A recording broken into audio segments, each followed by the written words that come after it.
Senhoras e senhores, o nosso muito bom dia, sejam todos bem-vindos. Daremos início à solenidade de abertura. Gostaríamos de convidar para compor a mesa seu presidente da Associação Nacional dos Delegados de Polícia Federal, delegado federal Edvandir Paiva, acompanhado do senhor diretor da Associação dos Delegados de Polícia Federal da Bahia, delegado federal Rony José Silva, e do senhor governador do Estado do Rio de Janeiro, Wilson Witzel.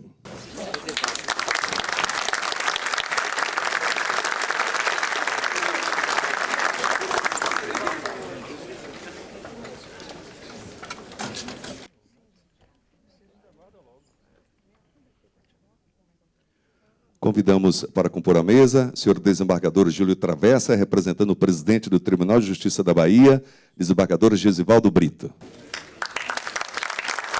O senhor diretor-geral da Polícia Federal, Maurício Valeixo. O senhor vice-presidente do Tribunal Regional Eleitoral da Bahia, desembargador José Edivaldo Rotondano. Ex-corregedor do Conselho Nacional de Justiça, ex-ministro do STJ, ministro Gilson Dipp. Senhor presidente da Câmara Municipal de Salvador, vereador Geraldo Júnior. Convidamos ainda à mesa o senhor procurador-chefe do Ministério Público Federal da Bahia, Fábio Loula. O senhor superintendente da Polícia Federal na Bahia, delegado federal Daniel Justo Madruga. O senhor presidente em exercício da Fé Comércio Bahia, Kelson Fernandes.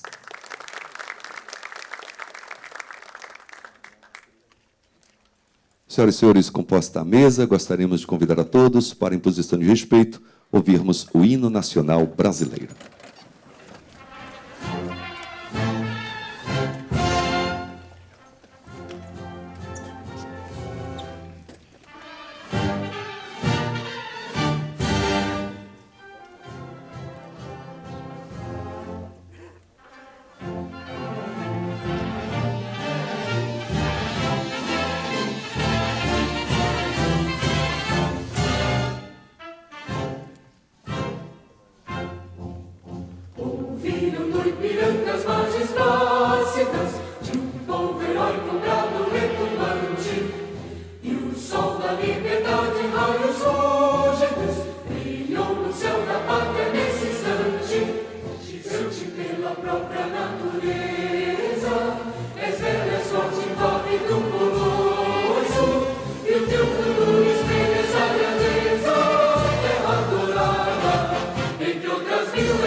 Damos início à solenidade de abertura do 4º Simpósio Nacional de Combate à Corrupção, evento realizado pela Associação Nacional dos Delegados de Polícia Federal.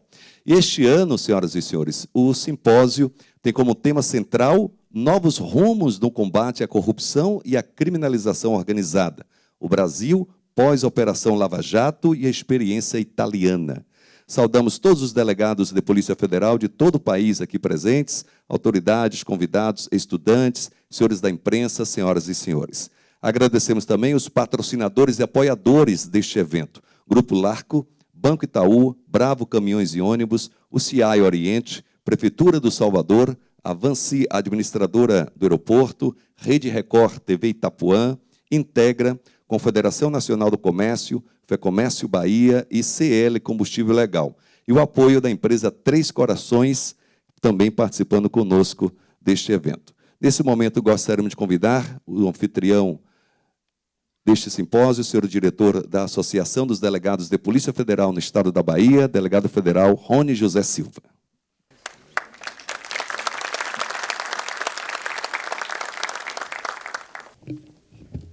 Bom dia a todos. Pelo 4º ano seguido, estamos aqui abrindo o Simpósio Nacional de Combate à Corrupção. É um evento que foi gestado aqui no estado da Bahia e, este ano, Pretendemos que ganhe voos mais altos e vá para outro estado, também após o próximo ano, para poder levar esse debate e com o amor da Bahia, que foi gestado aqui, sempre a Bahia estará presente nesse simpósio. E isso se deve a todos os presentes aqui, principalmente aos estudantes de Direito que estão aqui dentro, para poder ouvir, reverberar e levar consigo os ensinamentos que são eminentemente científicos.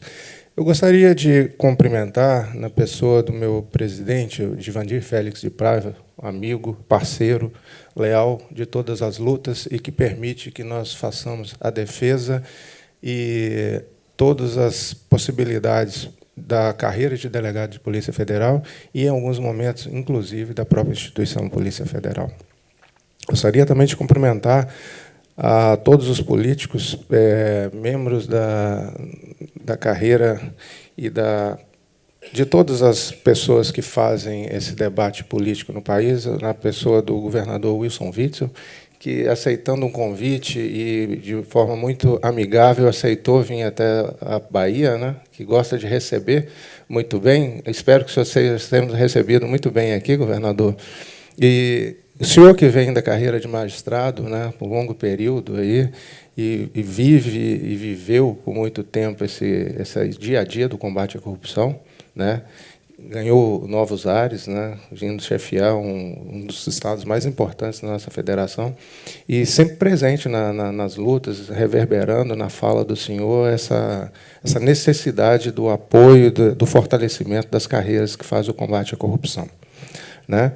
E na pessoa do diretor-geral da Polícia Federal, que é uma honra muito grande para todos os delegados aqui presentes, e que eu faço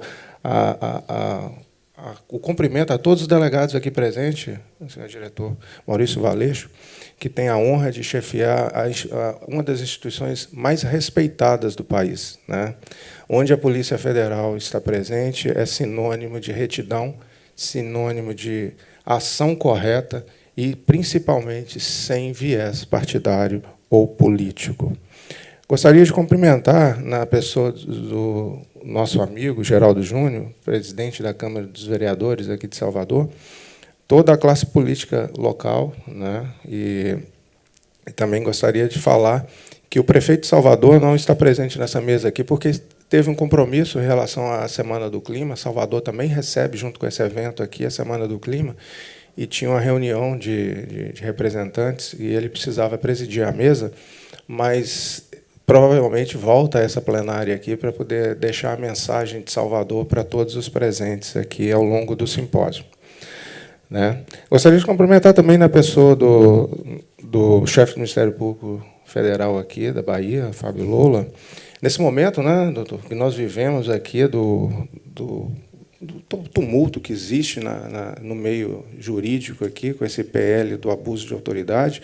Inclusive, adianto a vocês que nós vamos ler uma nota aqui de todas as entidades que estão muito preocupadas com o momento atual do país, no momento do debate de como está sendo feito isso e assodadamente sendo votado leis que interferem, inclusive, no combate à corrupção, que é o tema central desse simpósio.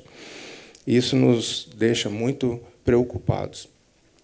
E cumprimento também, na pessoa do representante aqui, o vice-presidente da FEComércio, o Dr. Kelson Fernandes, todos os parceiros que fizeram parte da caminhada desse simpósio e a sociedade civil, que viu a importância de dizer e de debater e de trazer a vocês aqui presente. Esse evento não é simplesmente um simpósio que acontece uma vez ao ano. Ele é um projeto da Associação dos Delegados, que decidiu conversar com a sociedade, decidiu conversar com a classe estudantil, decidiu levar sua mensagem até as classes que devem fazer o combate à corrupção, e nós contamos com o apoio de 26 instituições de ensino, não só de Salvador, Bahia, inclusive de outros estados, né? Sergipe é uma parceira também aqui do simpósio. E eu digo que essa caminhada, essa necessidade dos delegados de falarem, foi imposto pela sociedade. A associação ela venceu essa barreira interna entre os próprios delegados, que muitas vezes não gostavam de falar abertamente para a sociedade. Mas a presença da imprensa nacional aqui, os grandes veículos de comunicação, todos presentes, cobrindo esse simpósio, e das nossas mídias locais também, isso é a prova que nós estávamos no caminho certo. E esse caminho não tem volta. Os delegados são ouvidos, são requisitados, e nós temos, sim, a capacidade de poder influenciar no combate à corrupção, e precisamos dizer isso. Esse simpósio foi muito, com carinho, pensado a parte científica dele. Hoje nós trazemos aqui, após o simpósio do ano passado, muitos diziam que nós não conseguiríamos superar o evento do ano passado. Foi um desafio muito grande lidar com essa responsabilidade de fazer esse simpósio esse ano.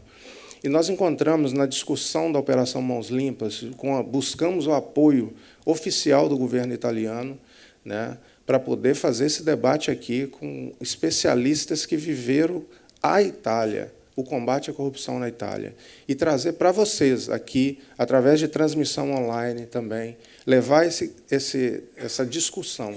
Qual foram os avanços, qual foram os percalços, onde a gente aprende e aonde a gente precisa melhorar. O Brasil está, nesse momento, vivenciando esse debate e nada mais certo do que discutir isso aqui.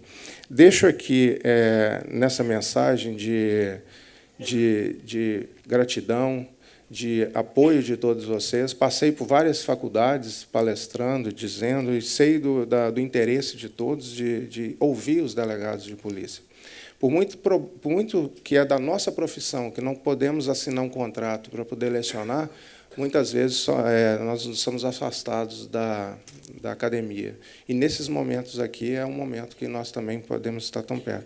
E o desembargador, representando aqui, João Pedro Gebran Neto, que vai abrir essa plenária, né, na sequência dessa mesa de honra, é uma honra muito grande tê-lo presente aqui no nosso evento, porque é a parte científica, é aquele que vivenciou o combate à corrupção, é aquele que fez a revisão de muitos casos de combate à corrupção. E a Polícia Federal tem essa honra de receber o senhor aqui, porque, apesar de estarmos num ambiente tumultuado, esse palco é justamente para isso, tirar o tumulto, né? Nós pretendemos aqui, nesse palco, tratar de forma científica e levar à sociedade, à imprensa, o lado correto das coisas. Porque nós vivemos num momento de versões. Todo mundo tem sua rede social, todo mundo quer emitir opinião, todo mundo é especialista em algo, principalmente segurança pública. Cada um de nós somos investigadores, mas o fazer a investigação científica que a Polícia Federal se propõe, ela busca a prova. E a cadeia de custódia da prova da Operação Lava Jato, ela foi escrutinada pelos principais escritórios de defesa do Brasil, com auxílio, inclusive, de outros de fora do país. E essa cadeia da prova não foi quebrada.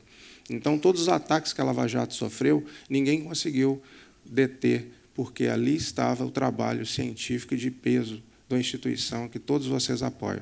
Com essas palavras, eu gostaria de encerrar a minha participação aqui, que é de anfitrião, e passar a palavra para as pessoas que estão aqui nessa mesa e que têm muito a trazer para vocês, e depois eu convido vocês a beberem da fonte de quem combate a corrupção no Brasil e entender como é feito o combate à corrupção, sem o viés ideológico, sem o viés político, e que é onde a gente pode fazer a evolução do nosso país. O nosso trabalho aqui hoje é isso, é dar a vocês o conhecimento científico de primeira, de qualidade. Então, essa luta que nós fazemos, essas 26 instituições de ensino que são parceiras desse evento, entendeu essa necessidade.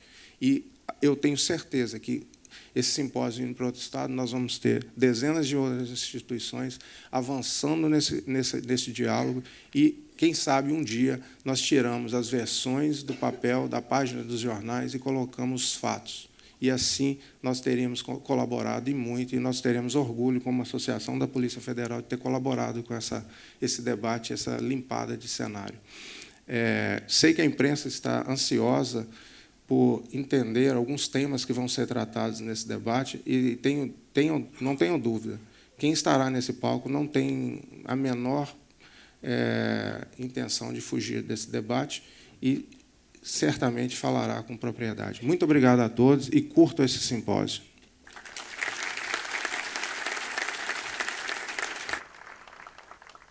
Gostaríamos ainda de registrar a presença, senhor presidente da Associação do Ministério Público do Estado da Bahia, promotor de justiça Adriano Assis, aqui conosco, e informar a todos os presentes que temos um auditório aqui ao lado com a mesma capacidade. Quando este estiver totalmente lotado, as pessoas utilizarão o auditório ao lado, que será transmitido ao vivo.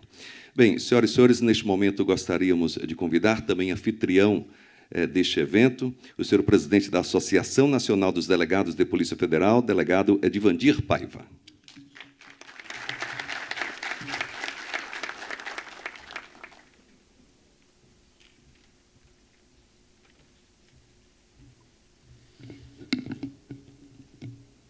Bom dia.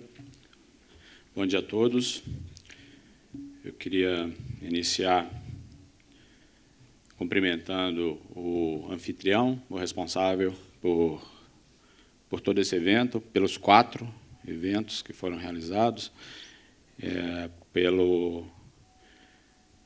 pela dedicação à Associação Nacional dos Delegados de Polícia Federal e pelo amor à própria Polícia Federal, meu amigo e parceiro de luta, Rony José Silva. Agradecer e cumprimentar o governador do Estado do Rio de Janeiro, o Wilson Witzel, que, logo nas primeiras manifestações, fez questão de engrandecer o trabalho da polícia. E nós notamos, logo nos seus primeiros atos, que não era apenas um discurso, mas ações concretas para a valorização do elemento humano da polícia e da instituição em si. Esse é o caminho. A gente dá instituições fortes e preparadas. Ontem, o senhor disse, lá no nosso evento, que a Polícia Federal era um espelho para a Polícia Judiciária do Rio de Janeiro. E nós esperamos que a Polícia Judiciária do Rio de Janeiro se torne um espelho para as polícias judiciárias do Brasil inteiro e que nós consigamos formar uma polícia judiciária mais forte, mais preparada e um pilar da democracia do Brasil. Queria agradecer também a presença do desembargador Júlio Travessa, representando o presidente do Tribunal de Justiça da Bahia, Gesivaldo Brito. O judiciário é extremamente importante para a democracia e extremamente importante para a valorização das demais instituições do Estado brasileiro. Queria agradecer e honrar e parabenizar o meu diretor-geral da Polícia Federal, Dr. Maurício Valeixo. Dr. Valeixo, muito obrigado pela sua presença aqui no evento da Associação Nacional dos Delegados de Polícia Federal. Nós temos um imenso orgulho pela maneira como o senhor tem conduzido a Polícia Federal, colocando, acima de tudo, a instituição da qual o senhor faz parte há 22 anos, e é isso que nós esperamos de qualquer dirigente da Polícia Federal. Nós esperamos que o dirigente da Polícia Federal consiga os meios, dê os meios, valorize o seu pessoal e proteja a sua instituição. As pessoas passam, as instituições ficam. Queria agradecer e cumprimentar o desembargador José Edivaldo Rotondano, vice-presidente do TRE, que teve uma missão árdua logo no ano passado e já o espera outra no ano que vem, com as eleições municipais, o pilar da democracia.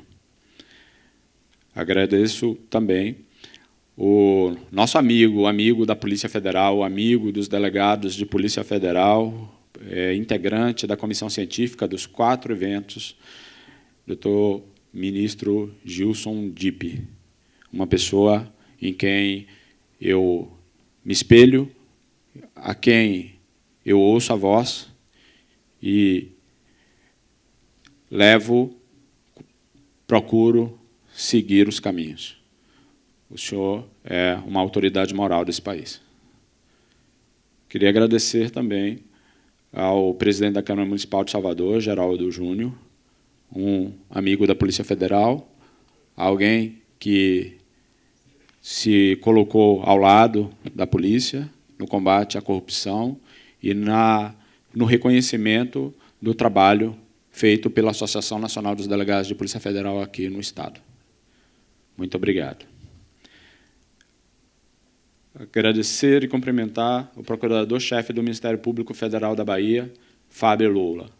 Doutor Fábio, dias difíceis, dias de apreensão, e nós, instituições do Estado brasileiro, vamos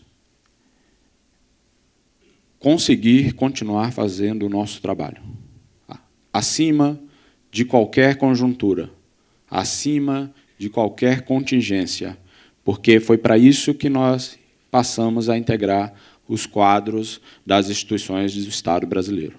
Conte com a Associação Nacional dos Delegados de Polícia Federal e nós contamos com o Ministério Público Brasileiro. Agradecer ao nosso anfitrião, amigo, Daniel Justo Madruga, o superintendente da PF da Bahia, o comandante da Polícia Federal no Estado, aquele que nos recebe aqui já há 4 anos, que nos ajudou em momentos difíceis, em momentos de logística, de trazer autoridades importantes para o Estado, garantir a segurança delas, garantir que o evento ocorresse. Muito obrigado, doutor Madruga. Estaremos juntos, quem sabe em outro Estado, e que o senhor possa nos ajudar, mais uma vez, ajudar a sua associação e, por conseguinte, ajudar a Polícia Federal a mostrar, a dialogar com a sociedade brasileira. Agradecer ao presidente em exercício da FEComércio Bahia, Kelso Fernandes, parceiro do nosso simpósio, alguém que nos ajuda a colocar na rua, no telão do cinema, esse evento maravilhoso que já é um sucesso. Contamos com o senhor durante esse tempo e esperamos contar por mais tempo ainda uma parceria permanente com a Polícia Federal e o combate à corrupção.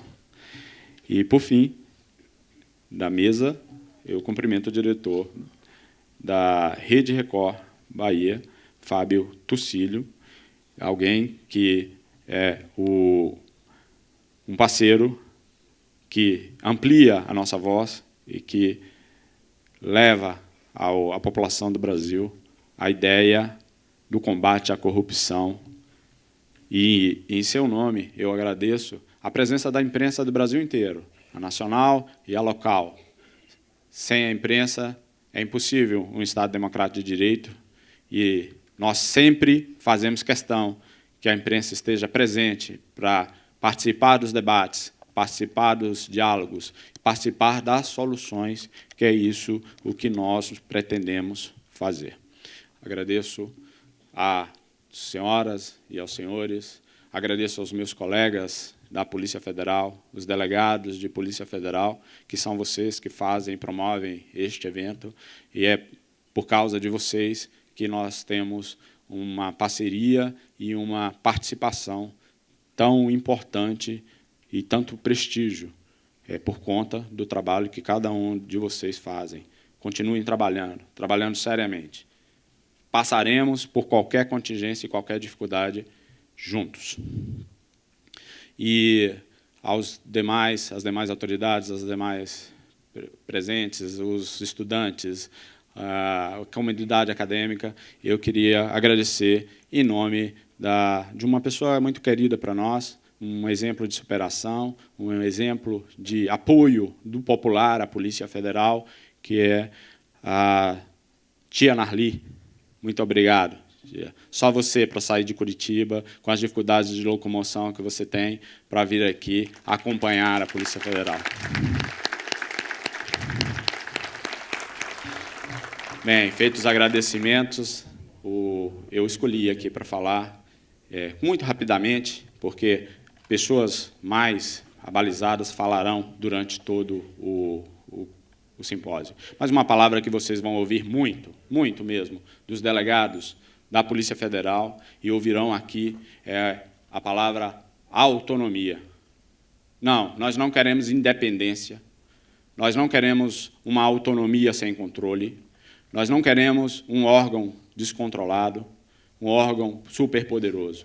Nós queremos apenas níveis de autonomia que vão ser discutidos no Congresso Nacional sobre quais são os limites, quais são os termos. Nós queremos aprovar a autonomia da Polícia Federal após um debate com a sociedade bastante intenso para que venha nos moldes e no volume correto, mas é necessário tê-la.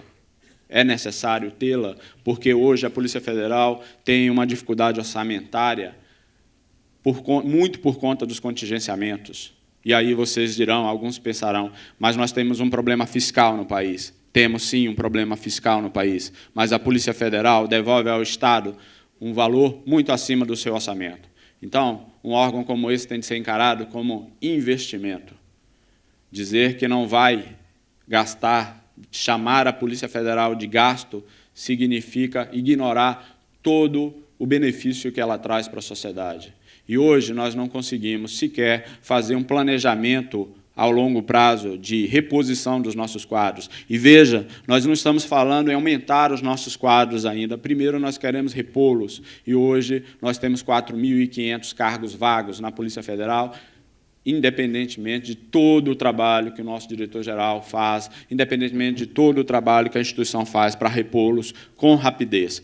Mas, sem orçamento, sem autonomia, fica muito difícil de fazê-lo. Nós temos concursos que demoram 10 anos para ocorrer. O último concurso para delegado de Polícia Federal ocorreu em 2013 e o seguinte em 2018. Desse concurso de 2018, ele ainda está em andamento, só no final do ano nós vamos conseguir colocar 500 novos policiais. Isso numa luta muito grande de aprovação. Se tem um jeito de intervir numa instituição é não repor os seus quadros, é não torná-la capacitada, preparada e atraente para as melhores cabeças. A Polícia Federal só era essa polícia técnica e preparada porque ela tem capacidade de atração das melhores cabeças do mercado. Por isso que ela é técnica e republicana. Eu vi, em alguns momentos, nessas andanças no Congresso Nacional, alguns questionamentos. Um representante me disse, mas se eu fizer um concurso para alguém entrar na Polícia Federal e ganhar, ele me falou, R$5.000, nós teremos uma fila imensa. Mas num país como esse, um país de dificuldades, nós teremos uma fila imensa para qualquer cargo. Mas qual é a fila que nós queremos? Nós queremos uma fila de pessoas que estão na penúria, na dificuldade, para entrar na Polícia Federal, ou nós queremos uma fila de pessoas extremamente preparadas para assumir os cargos tão importantes que a Polícia Federal tem. Essa é uma faceta da nossa autonomia, ou da nossa falta de autonomia. A outra é a capacidade administrativa, a autonomia administrativa da Polícia Federal. É fundamental que o nosso diretor-geral tenha mandato, seja escolhido por critérios técnicos e republicanos, que tenha a capacidade de formar a sua equipe sem interferência de nenhum posto político no governo, porque a Polícia Federal é uma polícia de Estado. Nós respeitamos a autoridade que o povo conferiu ao presidente da República. Entretanto, o trabalho da Polícia Federal é um trabalho de Estado permanente, independente de qualquer governo. Nenhum governo vai poder defender que a Polícia Federal tolere corrupção, que tolere o crime organizado, que tolere a criminalidade no país. Essas defesas são permanentes, independentes de qualquer governo que esteja lá. Por isso que a autonomia é necessária. A força do presidente, a nomeação do presidente sempre haverá, mas num Estado democrático de direito há freios e contrapesos. É isso que nós queremos. Nós queremos autonomia administrativa para a nossa direção geral, para que ele possa se manifestar nos momentos de crise sem correr o risco de ser exonerado. Um diretor-geral da Polícia Federal pode ser nomeado pela manhã e exonerado à tarde sem que o governo precise sequer apresentar motivos. Isso não é bom para a democracia brasileira, não é bom para as instituições do Estado brasileiro, não é bom para a imagem que a sociedade tem dessa instituição. E uma sociedade que não acredita nas suas instituições é uma sociedade com a sua democracia comprometida, porque a população precisa acreditar, precisa ter esperança. E é isso que nós, de maneira técnica, nós não queremos apresentar heróis, nós não queremos apresentar rostos de salvadores da pátria. Nós queremos, como um corpo unido, como um corpo só, apresentar soluções e fazer o nosso trabalho, o trabalho que nós escolhemos fazê-lo em prol da sociedade brasileira. Então, talvez nós estejamos no momento ideal, no momento acertado, para intensificar esse debate, que venha uma autonomia regrada, que venha uma autonomia com compliance, com controles dos limites dessa autonomia, mas que ela venha, porque não adiantará serem aprovados projetos de lei sobre matéria penal, sobre execução penal, sobre investigação, se não garantir que a polícia irá fazer a investigação com qualidade, com isenção e com neutralidade político-partidária. Não adiantará. Então, está na pauta, está no momento, está maduro. Nós demonstramos à sociedade brasileira que merecemos a confiança dela e que estamos preparados institucionalmente para acreditarem e nos darem um naco de autonomia para que possamos fazer o nosso trabalho. Essa é a principal medida de combate à corrupção pela Polícia Federal nos próximos anos, porque nós fizemos trabalhos grandes, nós incomodamos o poder político e econômico e vamos, muito provavelmente, sofrer o peso. Então, precisamos de agora proteção. Proteção da sociedade brasileira, proteção das autoridades constituídas. É isso que eu peço nesse início aqui. Autonomia para a Polícia Federal do Brasil. E a todos vocês, um excelente simpósio. Aproveitem bastante, porque essa é uma responsabilidade dos delegados da Polícia Federal, ajudar nas soluções. Muito obrigado a todos.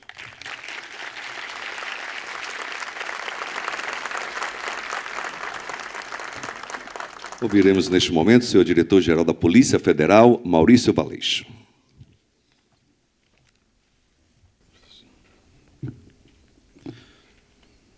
Bom dia a todos. Ao parabenizar o presidente da Associação Nacional dos Delegados de Polícia Federal, Dr. Edevandir Paiva, e em extensão ao representante regional da DPF, Dr. Rony Silva, pela realização desse importante simpósio, cumprimento todos os delegados e delegadas de Polícia Federal.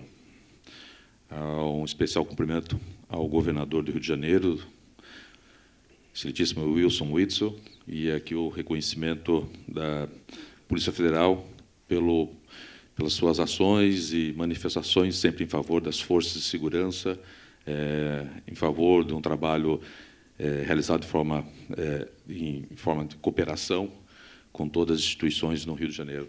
O meu reconhecimento ao cumprimentar o ministro Gilson Dipp, rendo as minhas homenagens às autoridades que compõem o dispositivo de honra e, em nome do ministro, um especial cumprimento aos juízes federais, estaduais, membros do Ministério Público Federal e do Estado da Bahia, aqui presentes.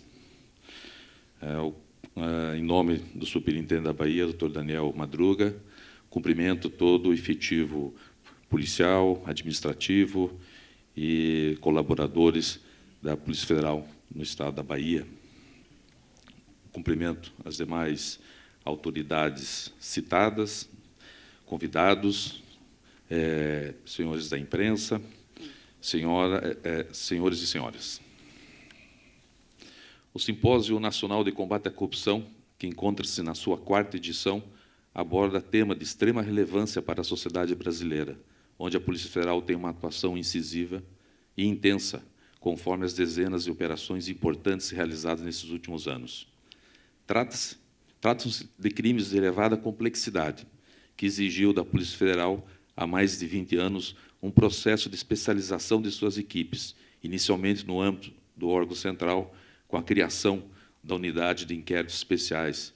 E aqui não poderia deixar de registrar a presença do meu amigo, Dr. Jorge Pontes, que foi um dos integrantes dessa unidade há mais de 20 anos atrás. Peço desculpas, pois eu não quero fazer uma referência à sua idade, Dr. Pontes. Vale o registro, principalmente para os mais novos, que metade de um andar no edifício sede era reservado para a operação de uma linha de montagem, que tinha a finalidade de organizar, e acredito, senhores, e colar em apensos os extratos e cópias de cheques fornecidos por instituições financeiras, em virtude das quebras de sigilo fiscal e bancário. Vocês podem imaginar o trabalho. Era comum o inquérito policial, nesses casos, possuir dezenas e dezenas de volumosos apensos. Tenho certeza que o ministro Dipp se recorda, que às vezes se desmontavam, folhas eram extraviadas e, para dificultar justamente aquela cópia do cheque mais importante desaparecia. Mesmo com essas dificuldades, as investigações eram concluídas, operações eram deflagradas. Hoje, todas essas informações estão disponíveis em meio digital, facilitando o trabalho de cruzamento de dados e consultas a bancos de dados, destacando o sistema desenvolvido pela própria Polícia Federal, como o Atlas, que contém mais de 72 bancos de dados integrados, além de investimentos significativos na aquisição de hardwares e softwares.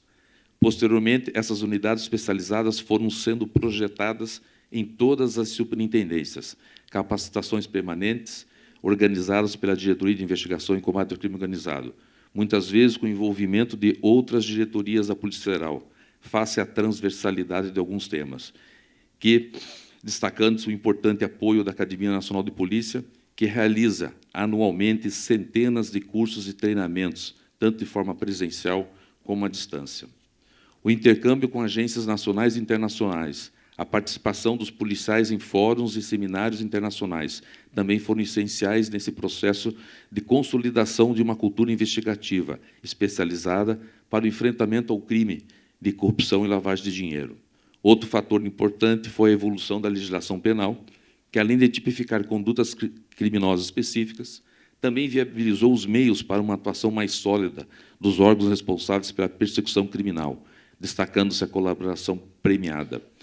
Não poderia deixar de reconhecer que, enquanto esse tema ainda estava sob questionamento da Procuradoria-Geral da República, o desembargador João Gebran Neto já havia se posicionado em favor da capacidade da autoridade policial em formalizar a colaboração premiada.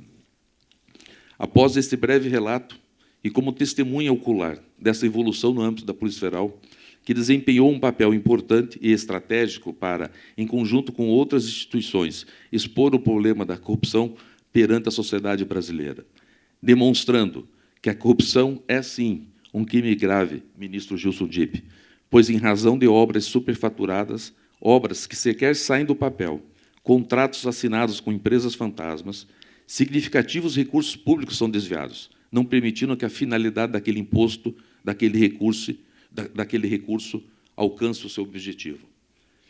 Resultado: morte na fila do hospital, na espera de um leito na UTI, que está fechada por falta de recurso.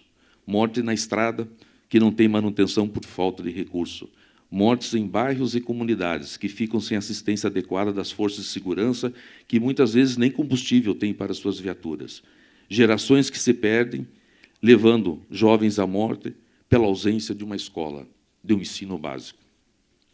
Sim, a corrupção é um crime grave, governador Whitson, pois, além de matar, ela atrasa a evolução social, mantendo como padrão de comportamento vícios e hábitos desonestos, em detrimento de valores éticos e morais, passando um sentimento que o certo é ser desonesto e que ser honesto não compensa. A corrupção também é responsável pelo atraso econômico. Não é coincidência que os países com maior IDH são aqueles com os menores níveis de percepção de corrupção, pois esta ação criminosa não permite a estruturação do ambiente íntegro para os negócios públicos privados, inviabilizando a livre concorrência, privilegiando a empresa que participa da fraude, superfaturando preços, em detrimento da empresa que atua de forma honesta, afasta investimentos estrangeiros. Ao final, como resultado, temos a apropriação privada do Estado. Dependendo do nível de corrupção, até o processo eleitoral pode ser contaminado, em razão da aplicação significativa de recursos escusos em favor de um determinado candidato, desequilibrando a disputa eleitoral. Diante da gravidade desse cenário, a Associação dos Delegados de Polícia Federal está de parabéns, doutor Paiva, pois cumpre com seu papel social de manter esse tema, que é caro para todos nós, em debate, não somente através desse simpósio, como também de outras ações, como, por exemplo, a corrida contra a corrupção realizada em Brasília no último Dia dos Pais. Concluindo, registro uma frase do ministro Luiz uma frase do ministro Luiz Roberto Barroso, proferida em um seminário na cidade de Vitória, em fevereiro de 2018. A corrupção favorece os piores. Cria um país em que os espertos valem mais que os bons. Precisamos fazer com que os honestos valham mais que desonestos. O Brasil já mudou, uma semente já foi plantada. Desejo a todos um excelente seminário e uma boa estadia em Salvador. Muito obrigado.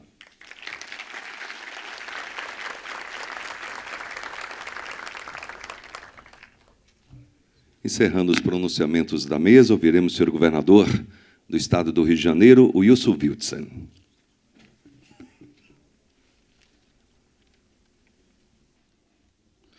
Bom dia a todos e a todas.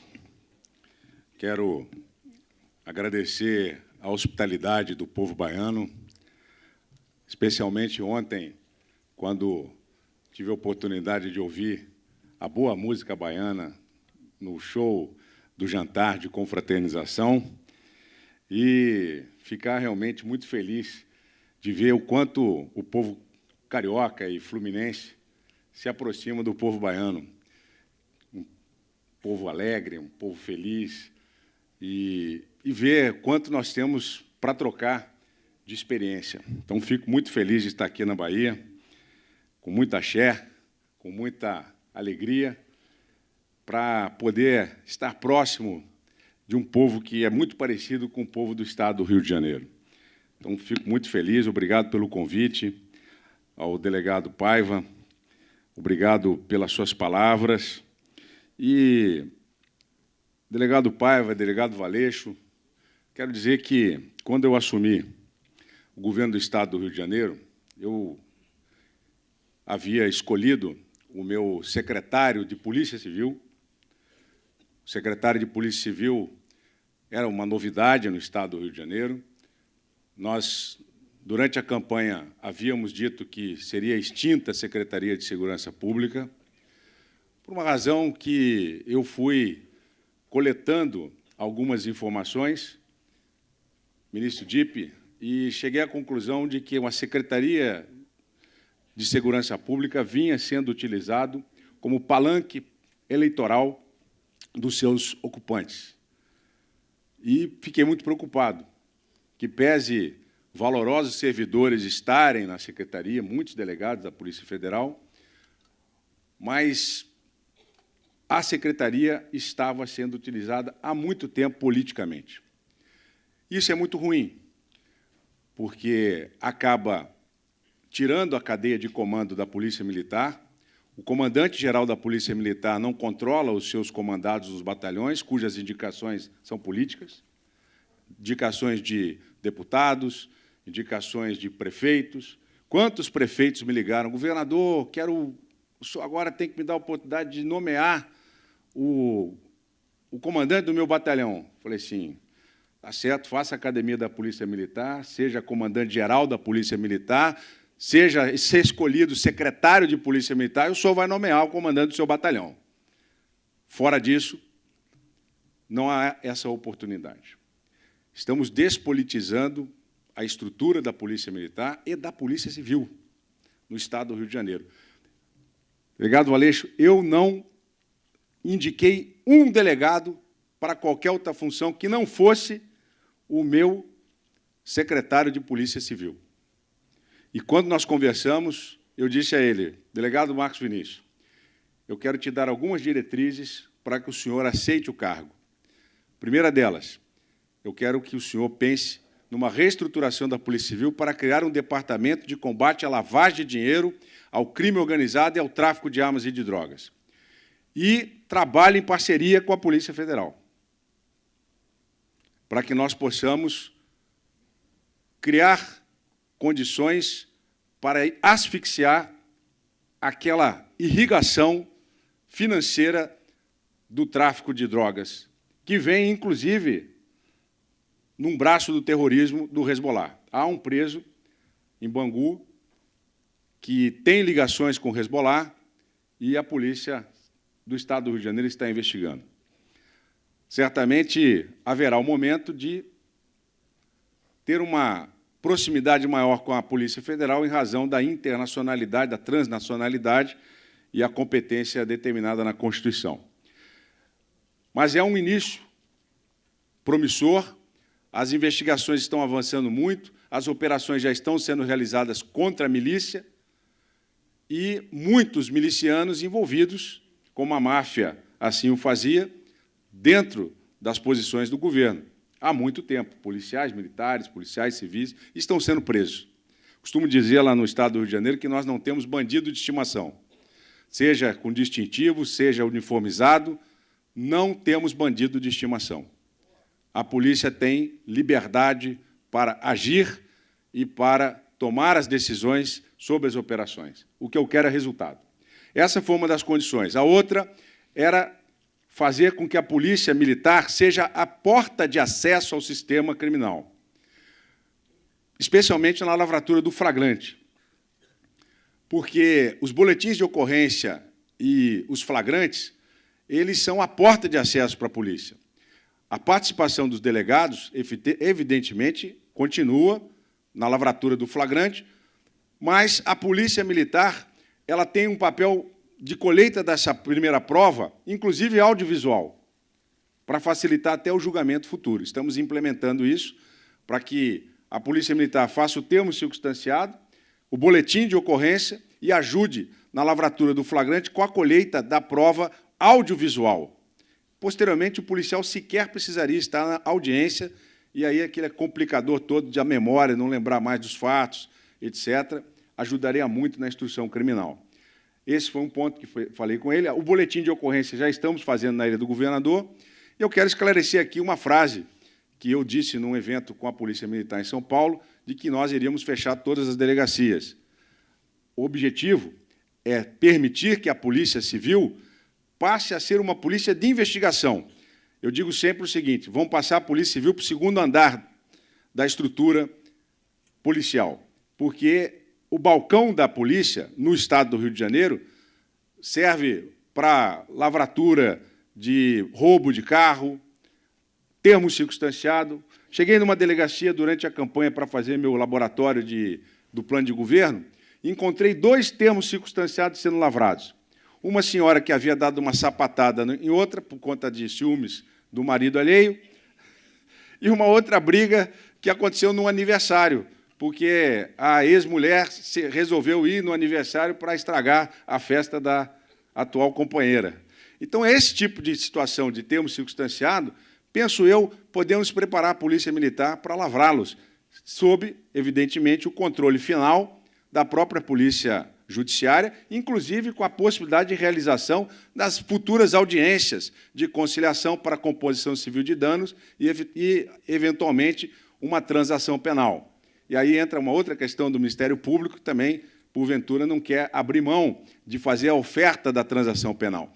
Mas, enfim, a Lei 9.099 pode ser que seja o momento de fazer uma revisão para que nós possamos dar mais agilidade a isso. São Paulo tem uma experiência exitosa na análise, na composição civil de danos nas delegacias. Então, penso eu que, quando eu falo de fechar as delegacias, não é que nós vamos acabar com a Polícia Civil do Estado do Rio de Janeiro. Nós vamos dar a ela uma outra trabalho de qualificação a partir do flagrante e a partir das notícias crimes, e assim dando a ela condições de trabalhar na investigação, muito mais na investigação do que propriamente no atendimento ao público. Isso é apenas uma proposta para que a gente possa avaliar. E lembrando que fizemos um cálculo que a Polícia Militar, quando vai para a delegacia, perde 4, 5 horas, às vezes um pouco menos, mas isso tira 30% do efetivo da Polícia Militar nas ruas. Então, se aumentarmos, certamente teremos mais policiamento ostensivo nas ruas. Então, eu quero aqui deixar o meu carinhoso abraço ao delegado Rony da Silva, presidente da DPF da Bahia, dizer que eu só sou candidato, eu não quero tirar nada de lugar nenhum. O que eu quero dizer é o seguinte: eu sou candidato a sediar o próximo evento. Me disseram que querem fazer o evento em outro lugar. Então, eu já falei para o prefeito Antônio Carlos Magalhães Neto, falei assim, prefeito, eu não quero roubar nada de ninguém. Esse negócio do autódromo do Rio de Janeiro, nós estamos construindo. Se a Fórmula 1 entender que é mais adequado fazer no Rio de Janeiro, nós estaremos em todas as condições oferecidas para que eles façam lá. Mas eu não vou tirar nada de ninguém. Eu só estou oferecendo um ambiente adequado para que quem queira usar o Estado do Rio de Janeiro para sediar qualquer tipo de evento, nós estamos oferecendo. Isso não é só com este evento. Nós estamos conseguindo atrair dezenas de feiras para o Estado do Rio de Janeiro com a mudança da tributação que nós fizemos. E isso tem aumentado o fluxo de turistas para o Estado do Rio de Janeiro, em 18% esse ano. 65% da capacidade hoteleira ocupada. Então, serão bem-vindos no Estado do Rio de Janeiro, e a gente leva o prefeito lá para fazer a abertura também, assim como eu vim agora.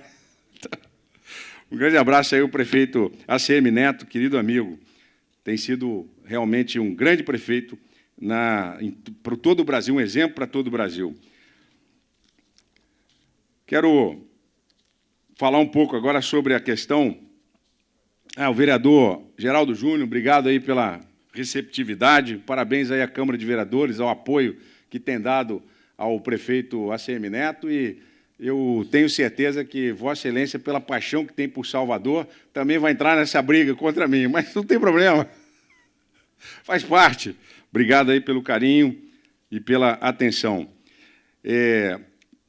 Eu quero aqui fazer uma breve apresentação de algumas questões que nós trabalhamos no Estado do Rio de Janeiro, fruto desta imensa quantidade de informações e experiências da Operação Lava Jato.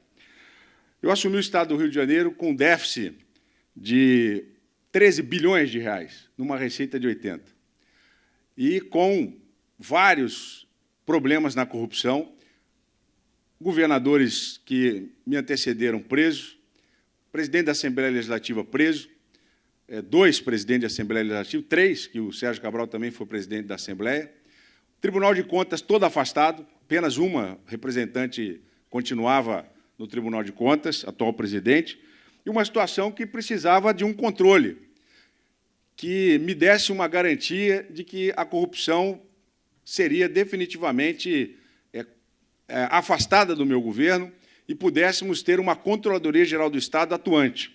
Convidei o delegado Bernardo Barbosa, que é especialista em compliance, professor dessa área e, além disso, é fuzileiro naval.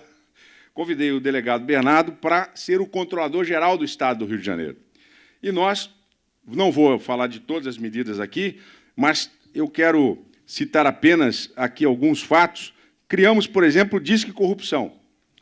O Disque Corrupção foi criado no Rio de Janeiro, já recebeu 805 ligações, deste total 744 não eram relacionadas à Controladoria Geral do Estado, e outras 61 denúncias estão em fase de levantamento preliminar ou já foram encaminhadas às corregedorias setoriais. Abrimos 5 processos de responsabilidade administrativa, nos termos da Lei 12.846, a Lei Anticorrupção. Nunca uma empresa foi punida com base nessa legislação no Estado do Rio de Janeiro. Realizamos auditorias em diversas áreas do Estado. A soma de todos os contratos que estão sendo analisados pela CGE atualmente totaliza 1.176.395.655 reais. O Bernardo é preciso, né? Mais de R$1 bilhão. Reestruturação da Superintendência de Investigações Especializadas que atua na detecção de fraudes em contratos do Estado. O setor já elaborou 17 relatórios que identificaram possíveis fraudes em licitações, em contratos que, somados, totalizam também 350 milhões. Tivemos uma operação na Fundação Leão 13, também com prisões e contratos que foram encontrados fraudulentos, conclusão de 238 processos recomendando a demissão de servidores. Em 2018 não houve nenhum registro de demissão, abertura de 211 processos administrativos disciplinares abertos para apurar responsabilidade de servidores E publicamos o Decreto 46622, que institui a rede de ouvidorias e transparência do Poder Executivo do Estado do Rio de Janeiro. Gestão da entrega de declaração de bens dos servidores através do sistema Cispatre. Fizeram até uma figurinha no celular, né? Declara o Cispatre, porque senão o governador vai te botar no olho da rua, que foi realizada por 93% do funcionalismo ativo, a figurinha deu resultado. Conclusão da minuta do projeto de lei do teste de integridade. Esse é um tema que eu quero aqui dar um presente a este evento hoje. E são, no total, 34 medidas para que nós possamos, através da Controladoria Geral do Estado, combater a corrupção. Desenvolvimento do projeto Horus, que integra a base de dados aberta de pessoas jurídicas da Receita Federal, aos principais bancos de dados estaduais, permitindo que sejam identificadas inconsistências em editais por meio de análises complexas, como a utilização de inteligência artificial e machine learning, bem como outras não conformidades no processo do conflito de interesse, favorecimento de fraudes em pagamento. Então, todas essas medidas, eu aqui não vou lê-las todas, mas deixar aqui à disposição do seminário para que, se eventuais anais que sejam publicados possam contar com o trabalho realizado pelo Estado do Rio de Janeiro. E quero também pedir licença para não me alongar demais, mas dizer que 3 questões aqui eu quero destacar, especialmente da questão que o nosso diretor-geral Valeixo mencionou. Combater a corrupção traz investimentos. O Estado do Rio de Janeiro é um Estado que estava sendo mal visto pelos investidores. O Estado do Rio de Janeiro hoje é uma ilha de investimentos no Brasil. Nós estamos atraindo novas empresas.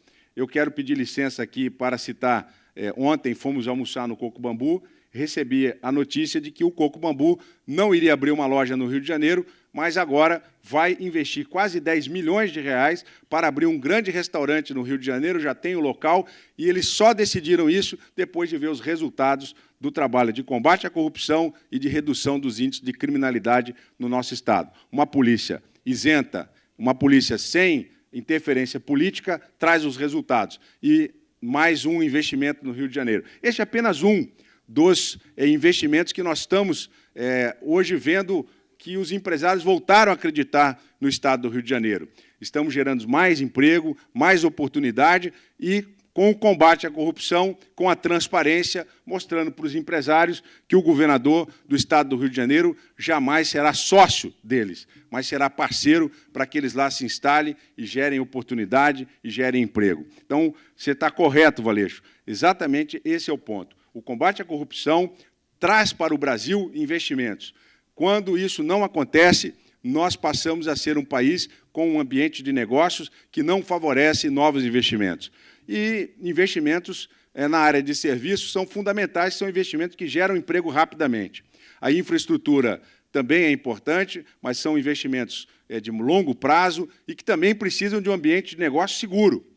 No Estado do Rio de Janeiro, hoje nós estamos fazendo vários projetos para ampliação da infraestrutura do Estado. E isso só está atraindo o interesse de grandes empresas, porque sabem que amanhã certamente não estarão na Lava Jato, não estarão implicadas em algum tipo de problema com corrupção, porque o Estado do Rio de Janeiro tem as estruturas para favorecer o bom ambiente de negócios e não permitir que desastres como esse que nós vimos voltem a acontecer novamente aqui no Brasil e no Estado do Rio de Janeiro. Eu quero também fazer aqui uma reflexão a respeito dessa recente decisão do Supremo Tribunal Federal que levou para a Justiça Eleitoral os crimes conexos com os eleitorais e, portanto, a competência da Justiça Estadual. Recentemente, numa palestra no TRE, eu disse que entendo que essa decisão favorece o julgamento desses crimes na Justiça Eleitoral e que a preocupação que nós temos que ter com isso, senhor desembargador Júlio Travessi, seu nome, cumprimento todos os magistrados estaduais e da Justiça Eleitoral. O que nós temos que nos preocupar é com a responsabilidade dos precedentes. O ministro Fux, presidindo a Comissão de Revisão do Código de Processo Civil, foi muito feliz em colocar vários dispositivos no texto do Código de Processo Civil para a fórceps, ministro Dipp, fazer com que a cultura dos precedentes seja colocada definitivamente no nosso Estado democrático de direito. E aos juízes é importante, cada vez mais, fazer com que a jurisprudência tenha um tempo de maturação. Esse voto do Supremo foi por 6-5. E um dos votos que foi decisivo para esses crimes conexos serem julgados na Justiça Eleitoral foi o voto do ministro Celso Mello. Amanhã, um outro ministro do Supremo Tribunal precisa ter a responsabilidade de não pautar um processo como esse, seguir os precedentes e aguardar um tempo de maturação. As justiças eleitorais estão se preparando para julgar esses processos. Não importa se alguns juízes têm prazo de validade de mandato na Justiça Eleitoral, o que importa é respeitar os precedentes. Uma vez que nós respeitemos os precedentes, e na Justiça Eleitoral isso precisa cada vez mais ser solidificado, nós teremos maior confiabilidade nos processos em julgamento. E, com isso, nós teremos maior segurança jurídica. E eu, que agora estou na política, digo que é muito importante para os partidos políticos ter uma segurança jurídica daquilo que está sendo julgado. Então, eu espero que esse processo de deslocamento da competência para a Justiça Eleitoral tenha um prazo de validade. O desembargador Aloysio Mendes, desembargador Gebran, nosso querido amigo, e aqui felicito Vossa Excelência pelo brilhante trabalho que vem sendo realizado, né, pela Justiça Federal, minha casa recente, onde permaneci por 17 anos. O desembargador Aloysio, ele sempre diz o seguinte: é preciso 30 a 35 anos de amadurecimento para uma legislação ser incorporada à cultura jurídica de um país. E, por ocasião da sua posse na Academia Brasileira de Letras Jurídicas, no Rio de Janeiro, ele colocou isso no seu discurso. Então, eu acredito que nós precisamos ter essa estabilidade da jurisprudência do país para sinalizar o caminho que nós temos que seguir. Eu acho muito importante, queria fazer pontuar essa questão, para que a gente possa aqui, durante esse evento também, deixar consignado essa preocupação. E, finalizando, eu quero aqui dar um presente para este evento, doutor Paiva, doutor Valeixo. Todos sabem que foi muito falado a respeito do teste de integridade, né? O teste de integridade foi comentado, foi discutido, foi debatido, mas até agora nenhum Estado teve a coragem de colocar em prática o teste de integridade.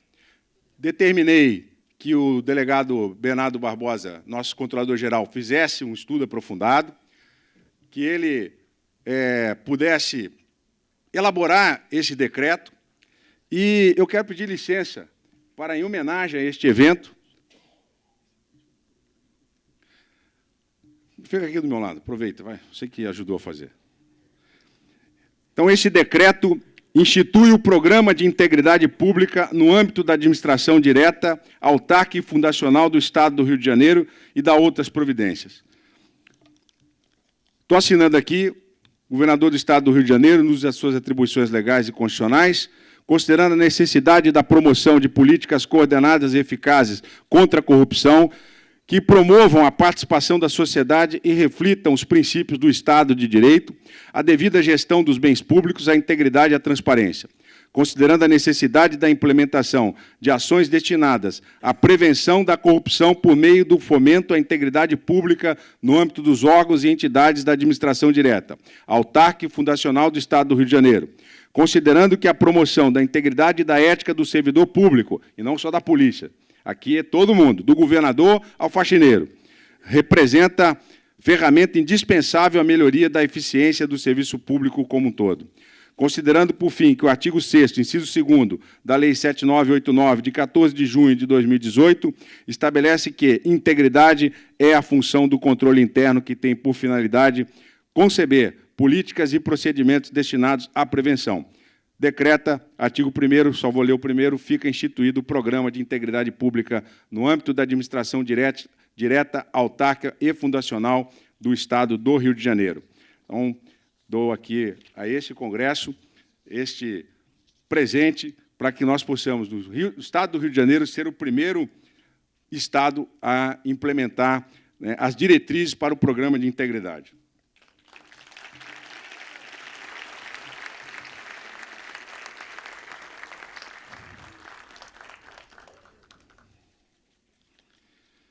Senhores, muito obrigado. Agradeço o honroso convite que me foi formulado e tenho certeza que muito teremos a contribuir para o nosso país, fortalecendo as nossas instituições. Tenho o meu compromisso, doutor Paiva, de que uma polícia independente, que tenha as mesmas garantias no Brasil, que tenha as mesmas garantias do Ministério Público e da magistratura, porque uma corrente ela só é forte quando todos os seus elos são fortes, e ela é tão forte quanto o seu elo mais fraco. A polícia do Brasil não pode ser um elo fraco nessa corrente da persecução criminal. Os desafios são imensos, são gigantescos, e se nós não tivermos uma polícia que esteja despolitizada e voltada e vocacionada para o combate ao crime, diante de todas as complexidades que nós vamos enfrentar no nosso país, que se deseja seja uma grande nação na América do Sul e junto aos BRICS e, efetivamente, para o futuro, uma potência mundial. Nós temos que ter as estruturas democráticas que sejam respeitadas. Por isso, digo sempre, ministro Dipp, que o Supremo Tribunal Federal deve ser respeitado, as suas decisões têm que ser cumpridas e aqueles que, efetivamente, não lograram êxito nos processos judiciais, resta-lhes apenas aceitar aquilo que foi decidido. E o respeito às instituições do Poder Judiciário, das polícias, é fundamental, especialmente para que nós possamos ser esta grande nação que desejamos ser no futuro. Meu respeito e contem comigo, polícias, Ministério Público, Poder Judiciário, minha casa querida, da qual eu fiz parte por 17 anos, são pilares de sustentação da democracia. E sem esses pilares, a democracia há de ruir e, infelizmente, nós vamos estar à beira do caos e da barbárie. Para uma civilização evoluir, é preciso que nós estejamos ombreados, lado a lado, com as nossas instituições democráticas, e a polícia é a primeira delas, é a ponta de lança. Contem comigo, que Deus abençoe o nosso país e as nossas polícias, especialmente a Polícia Federal. Muito obrigado.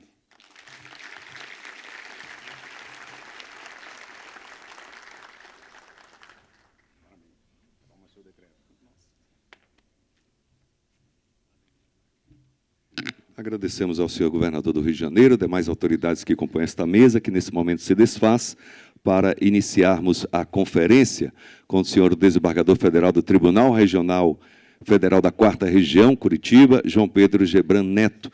Dentro de poucos minutos só vamos desfazer a mesa. Enquanto a mesa é desfeita, nós vamos assistir agora a um vídeo, por gentileza.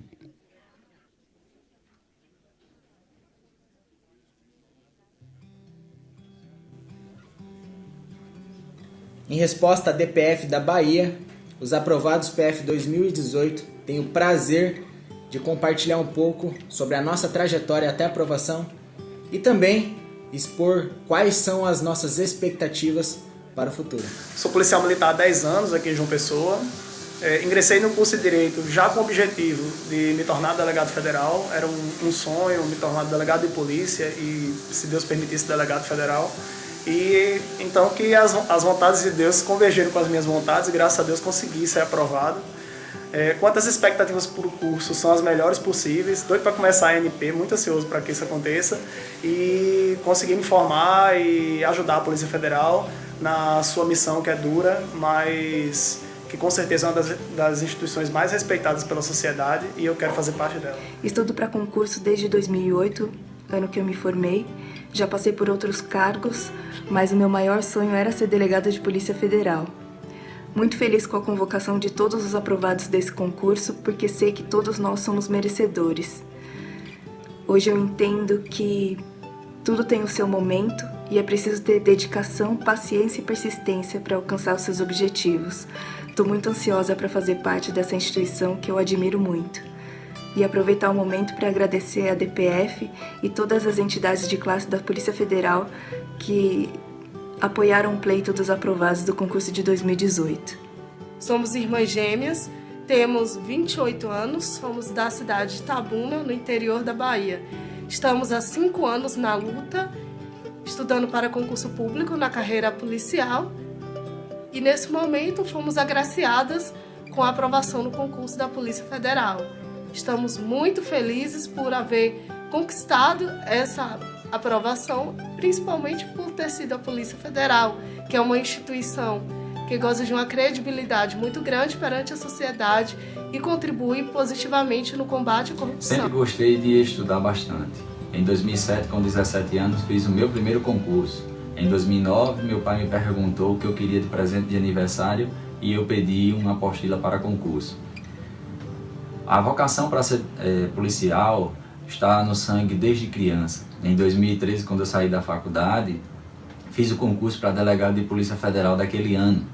Não passei, mas continuei estudando. Abdiquei de finais de semana, abdiquei de feriados, abdiquei de aniversários que me convidavam e até as férias do trabalho eu usava para poder estudar. Mas valeu a pena, eu consegui passar. Meus pais me ensinaram uma coisa: o melhor legado que eles poderiam me deixar não seriam bens materiais, mas sim educação. Educação ninguém tira de você. Além disso, a minha esposa foi essencial nessa jornada, até porque ninguém vai para a guerra sozinho. Então, farei parte dessa gloriosa instituição, a Polícia Federal, com muito orgulho e honrarei essa jornada que vou trilhar agora. E estudo para o concurso delegado há aproximadamente 4 anos. Eu vinha fazendo nesse período concursos pelo Brasil todo e aprovei em alguns estados na primeira fase, segunda fase, e na Bahia eu estou aprovado nas vagas. E nesse percurso, nesse período, aconteceu algo bem inusitado. As fases do psicotécnico da Polícia Federal e do Estado da Bahia coincidiram. Os dois concursos fizeram essa fase no mesmo dia e no mesmo horário. Então eu tinha que decidir entre fazer o concurso da Bahia, o psicotécnico da Bahia, ou da Polícia Federal, porque coincidiram aí a data e horário. E já vinha acompanhando o trabalho da comissão, um trabalho super competente, e eu acreditei aí no trabalho dessa comissão, no que vinha fazendo aí, mobilizando deputados, delegados federais, associações, e eu decidi pela Polícia Federal. Graças a Deus foi a melhor decisão que eu tomei, e eu estou muito feliz. Não vejo a hora aí de começar e fazer parte dessa galera aí na ANP e ingressar aí nos quadros da Polícia Federal, uma instituição extremamente respeitada. Eu já fui policial rodoviário federal e atualmente sou delegado da Polícia Civil da Bahia. Mas o meu grande sonho sempre foi ser da Polícia Federal. E só minha família sabe o quanto eu lutei para conquistar esse objetivo. 3 dias antes de sair o resultado, eu fui agraciado com a notícia de que a minha esposa estava grávida, ela que está gravando esse vídeo. E eu respondi para ela que estava tudo certo, se eu passasse no concurso e a gente estaria tranquilo. E 3 dias depois nós fomos agraciados com essa notícia. Meu nome estava lá. Iniciou-se uma nova luta, que foi a prova oral e depois a luta da comissão para que fossem todos aprovados, chamados e tomassem posse no concurso.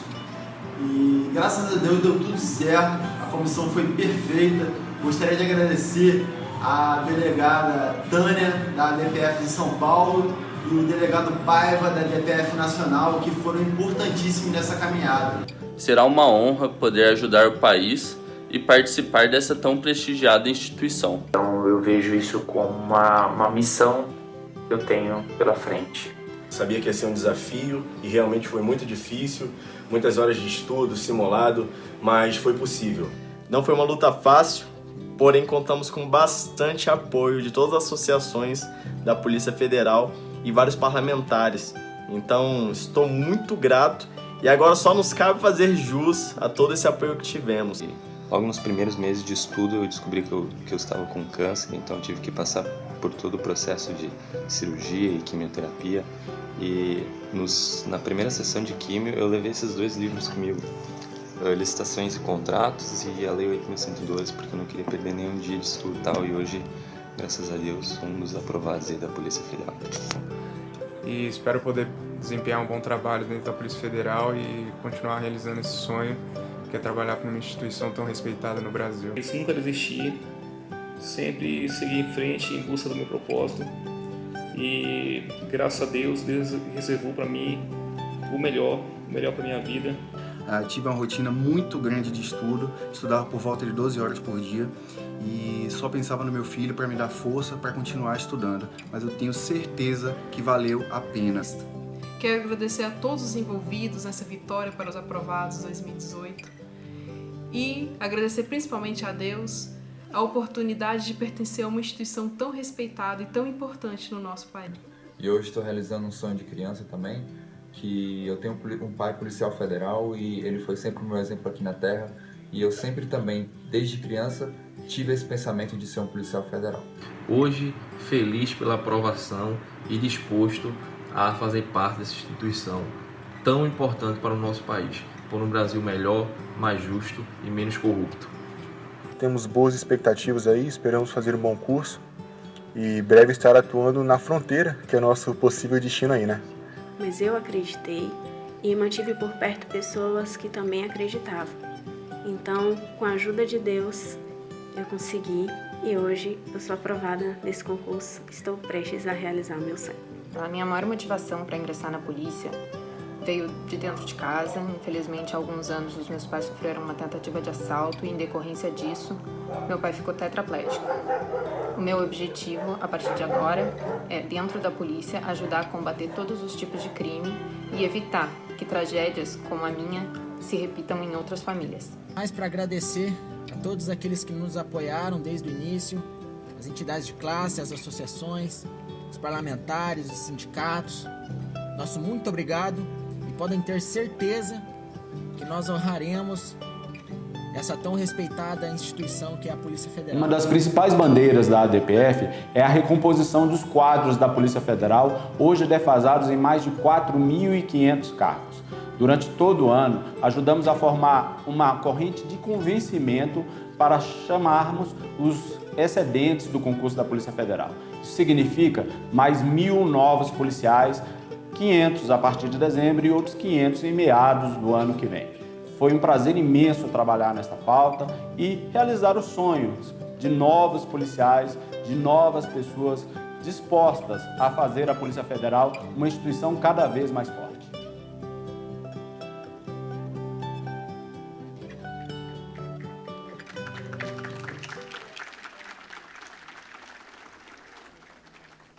Bem, senhoras e senhores, antes de compormos a mesa com o primeiro palestrante, nós gostaríamos de convidar ao palco mais uma vez o presidente da DPF, delegado Edvandir Paiva, e também convidar todos os membros de associações que vão assinar agora a nota contra a PL. Todos os membros das associações subam no palco neste momento, por gentileza, que vão assinar esta nota, juntamente com o nosso presidente. O vídeo dos candidatos dos futuros policiais federais já estão na academia ou vão entrar agora em fevereiro, é inspirador, não é mesmo? Vocês aí que são alunos, a Polícia Federal espera todos vocês. Se têm esse sonho, se dediquem, se preparem e venham ajudar o seu país.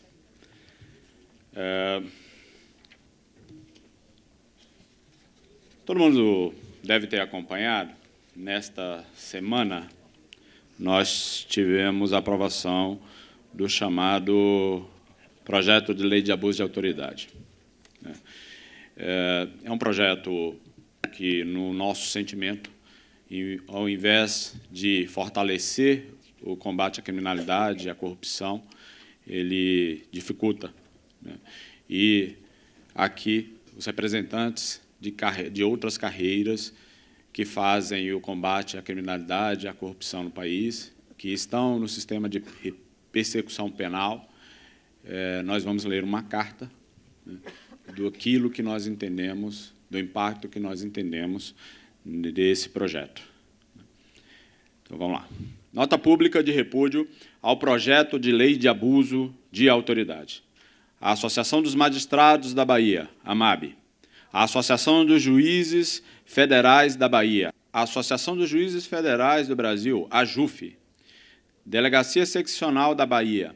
A Associação dos Magistrados da Justiça do Trabalho da Bahia. Amatras 5, Bahia. A Associação do Ministério Público do Estado da Bahia, AMPEB, a Associação Nacional dos Procuradores da República, ANPR, a Associação Nacional dos Procuradores do Trabalho, ANPT, e a Associação dos Delegados de Polícia Federal, ADPF, entidades que representam os membros da Magistratura Estadual, Federal e do Trabalho, do Ministério Público Estadual, Federal e do Trabalho e da Polícia Federal, respectivamente, vêm a público externar seu posicionamento acerca da aprovação do PL 7596 de 2017, que altera a Lei de Abuso de Autoridade. Pela Câmara dos Deputados, o que fazem nos seguintes termos. Número 1.